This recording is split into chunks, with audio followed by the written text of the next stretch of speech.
Assalamualaikum warahmatullahi wabarakatuh. Perkenalkan, nama saya Rini Rianti. Di sini saya akan menjelaskan Pancasila sebagai sistem etika. Pertama-tama, kita akan membahas apa itu etika.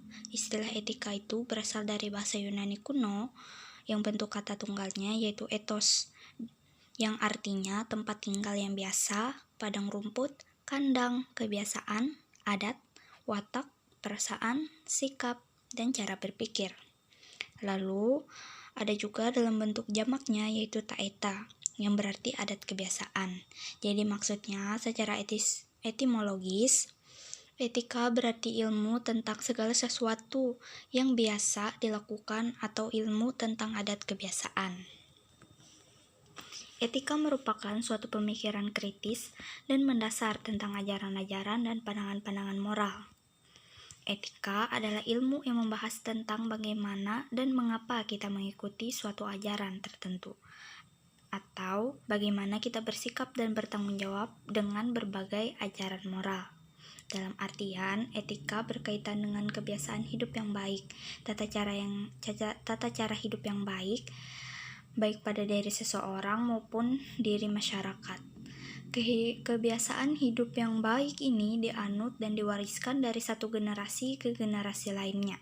Dalam artian ini, etika sama maknanya dan moral. Etika selalu berkaitan dengan masalah nilai, sehingga jika memperbincangkan tentang etika, pada umumnya membicarakan tentang masalah nilai juga, yaitu nilai baik atau nilai buruk setiap manusia. Etika ini termasuk ke dalam kelompok filsafat praktis dan terbagi menjadi dua kelompok. Yang pertama adalah etika umum, yaitu mempertanyakan prinsip-prinsip yang berlaku bagi setiap tindakan manusia. Pemikiran etikanya beragam, tetapi pada prinsipnya membicarakan asas-asas dari tindakan dan perbuatan manusia, serta sistem nilai apa yang terkandung di dalamnya. Yang kedua adalah etika khusus. Etika ini membahas prinsip-prinsip tersebut di atas atau prinsip-prinsip dari etika umum dalam hubungannya dengan berbagai aspek kehidupan manusia, baik sebagai individu maupun makhluk sosial. Oleh karena itu, etika khusus ini terbagi menjadi dua lagi, yaitu etika individual dan etika sosial. Etika individual ini membahas kewajiban manusia terhadap dirinya sendiri dan dengan kepercayaan agama yang dianutnya kepada Tuhannya. Sedangkan etika sosial itu membahas norma-norma sosial yang harus dipatuhi dalam hubungannya dengan manusia, masyarakat, maupun bangsa dan negara. Ada beberapa aliran etika yang dikenal dalam bidang filsafat, yaitu meliputi yang pertama adalah etika keutamaan. Etika keutamaan atau juga dikenal dengan etika kebajikan adalah teori yang mempelajari keutamaan atau virtu. Artinya mempelajari tentang baik buruknya perbuatan manusia. Etika kebajikan ini mengarahkan perhatiannya kepada keberadaan manusia, lebih menekankan pada pertanyaan saya harus menjadi orang yang bagaimana. Moralitas yang didasarkan pada agama kebanyakan menganut etika keutamaan ini. Lalu yang kedua adalah etika teleologis.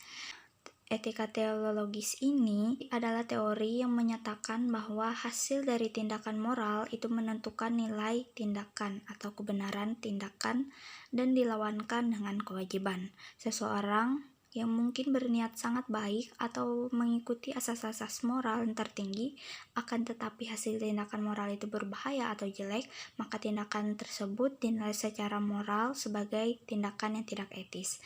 Etika teleologis ini menganggap nilai moral dari suatu tindakan itu dinilai berdasarkan pada efektivitas tindakan tersebut dalam mencapai tujuannya.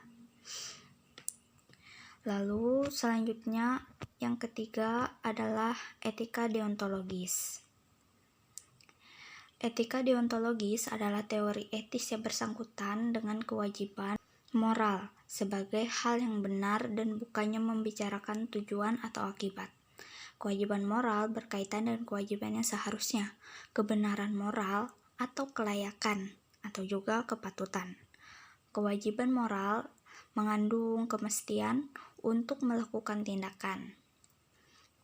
pertimbangan tentang kewajiban moral lebih diutamakan daripada mempertimbangkan tentang nilai moral.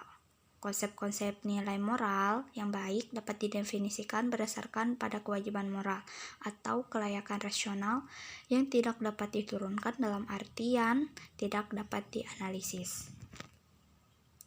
Setelah kita mendapatkan gambaran tentang pengertian etika dan aliran etika, maka selanjutnya perlu dirumuskan pengertian etika Pancasila dan aliran yang lebih sesuai dengan etika Pancasila tersebut.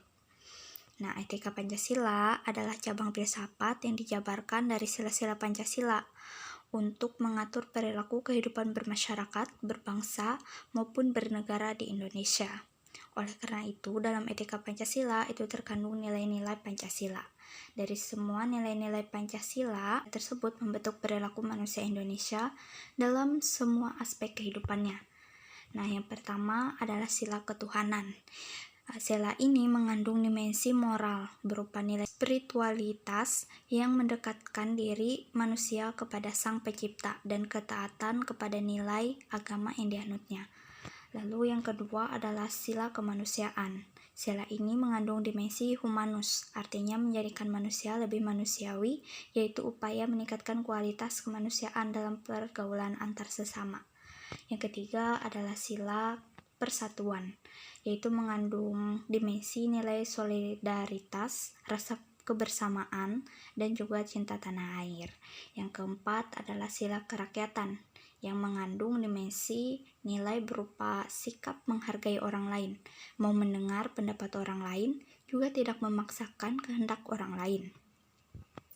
Yang terakhir adalah sila keadilan.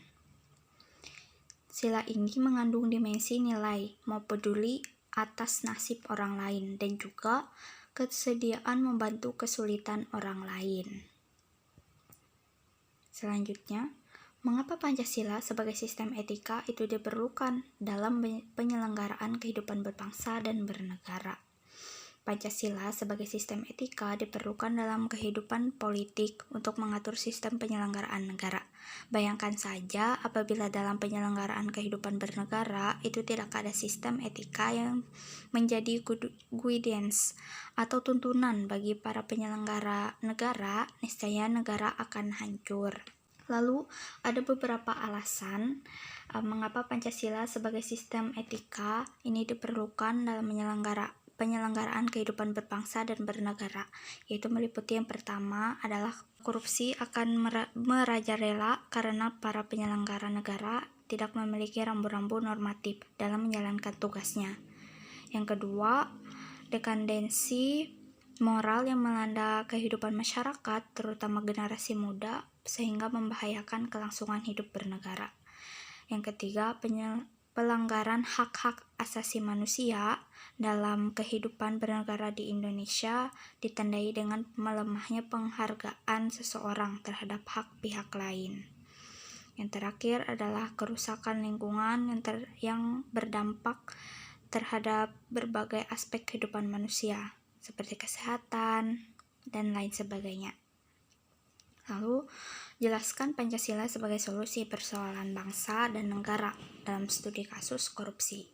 Nah, perbuatan korupsi terjadi karena hilangnya kontrol diri dan ketidakmampuan untuk menahan diri melakukan kejahatan. Dengan menegakkan hukum yang kuat, baik itu dari aspek peraturan ataupun aparat penegak hukum, dan menciptakan budaya dan watak masyarakat yang anti korupsi, dengan pendekatan eksternal tersebut sudah lumayan cukup untuk meminimalisir terjadinya kasus korupsi. Namun kita juga perlu sebuah pendekatan atau kekuatan internal, yaitu penguatan dari penanaman sebuah pendidikan yang kuat baik itu formal maupun informal, dan juga sebuah pembiasaan. Di perguruan tinggi, penguatan tersebut dapat dilakukan melalui pendidikan kepribadian, termasuk di dalamnya adalah pendidikan Pancasila.